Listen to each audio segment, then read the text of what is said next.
Magandang gabi po. Muntik na makaladkad ng pampaserong jeep ang isang lalaking nakabisikleta sa Caloocan City. Depensa ng driver ng jeep, nakainom daw ang biktima pero ibang sinasabi ng ilang saksi. Nakatutok si Katrina Son, exclusive.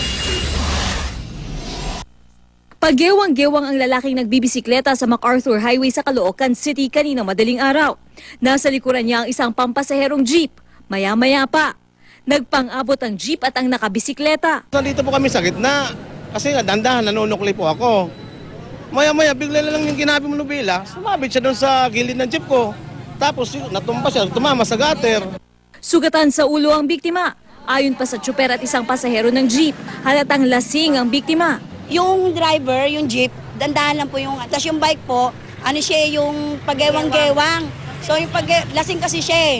Pero ang ilang saksi, itinuturong may kasalanan ng driver ng jeep. Hinabol pa nga raw nila ang jeep dahil hindi raw ito agad tumigil matapos ang insidente.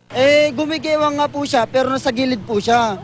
Sa huli nagpresenta ang tsuper na siya na ang maghahatid sa biktima sa ospital. Hindi pa nakapagbibigay ng pahayag ang biktima. Katrina Son, Nakatutok, 24 Oras.